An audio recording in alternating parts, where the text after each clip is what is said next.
જો તમે પણ યુપીઆઈનો ઉપયોગ કરો છો તો આ સમાચાર તમારા માટે છે। સરકારે એક સર્ક્યુલર જારી કરતા જણાવ્યું કે હવે યુપીઆઈ દ્વારા 5 લાખ રૂપિયા સુધીનો ટેક્સ ચૂકવી શકાશે। જી હા, અગાઉ આ મર્યાદા જે છે તે ઘણી ઓછી હતી, પણ હવેથી આ ફેરફાર લાખો કરદાતાઓને મોટી રાહત આપશે। તો એનપીસીઆઈએ દેશના લાખો કરદાતાઓને મદદ કરવા યુપીઆઈનો ઉપયોગ કરીને કર ચૂકવણી માટેની ટ્રાન્ઝેક્શન મર્યાદા વધારી દીધી છે। હવેથી સંસ્થાઓ માટે યુપીઆઈમાં પ્રતિ ટ્રાન્ઝેક્શન મર્યાદા ટેક્સ પેમેન્ટ માટે વધારીને 5 લાખ રૂપિયા કરવામાં આવી છે।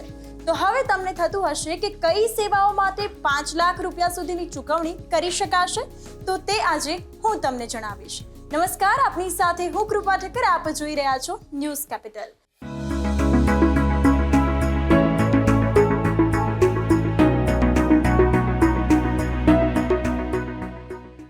પહેલો પ્રશ્ન થાય કે આ મર્યાદા ક્યાં સુધી લાગુ રહેશે? તો એનપીસીઆઈએ બેંકો, પેમેન્ટ સર્વિસ પ્રોવાઇડર્સ અને યુપીઆઈ એપને 15 સપ્ટેમ્બરથી જ વધેલી ટેક્સ પેમેન્ટ લિમિટ લાગુ કરવા જણાવી દીધું હતું। તો હવેથી 5 લાખ રૂપિયા સુધીનો ટેક્સ પેમેન્ટ કરવા માટે યુપીઆઈનો ઉપયોગ કરી શકો છો। વધુમાં વ્યક્તિઓ હવે અન્ય શ્રેણીઓ માટે પણ પ્રતિ ટ્રાન્ઝેક્શન રૂપિયા 5 લાખ સુધીની યુપીઆઈ ચૂકવણી કરી શકે છે। હવે તમને થતું હશે કે કઈ સેવાઓ માટે 5 લાખ રૂપિયા સુધીની ચૂકવણી કરી શકાશે? તો હોસ્પિટલ અને શૈક્ષણિક સંસ્થાઓ, આઈપીઓ અને આરબીઆઈ રિટેલ ડાયરેક્ટ સ્કીમ માટે 5 લાખ રૂપિયા સુધીની ચૂકવણી યુપીઆઈ દ્વારા કરી શકાય છે। પરંતુ તમને એ પણ જણાવી દઉં કે આ મર્યાદા મર્યાદિત ટ્રાન્ઝેક્શન માટે જ લાગુ થશે। આ ઉપરાંત તમારે તમારી બેંક અને યુપીઆઈ સાથે તપાસ કરવી પડશે કે તેઓ કઈ મર્યાદાને મંજૂરી આપે છે। કઈ સેવાઓ પર કેટલી મર્યાદા? તો મોટા ભાગના પિયર ટુ પિયર ટ્રાન્ઝેક્શન માટે 1 લાખ રૂપિયા સુધીની યુપીઆઈ મર્યાદા આપવામાં આવી છે।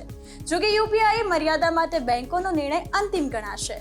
અલ્હાબાદ બેંકની વાત કરીએ તો 25,000 રૂપિયા સુધીની યુપીઆઈ પેમેન્ટ કરવાની મર્યાદા આપે છે, જ્યારે એચડીએફસી બેંક અને આઈસીઆઈસીઆઈ બેંકે 1 લાખ રૂપિયા સુધીની મર્યાદા નક્કી કરી છે, જ્યારે કેપિટલ માર્કેટ, કલેક્શન, ઇન્સ્યોરન્સ અને ફોરેન ટ્રાન્ઝેક્શન માટે યુપીઆઈની મર્યાદા 2 લાખ રૂપિયા સુધી કરવામાં આવી છે।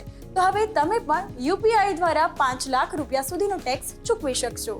આવા જ ઇન્ફોર્મેટિવ વિડીયોઝ માટે જોડાયેલા રહો ન્યૂઝ કેપિટલ સાથે। નમસ્કાર।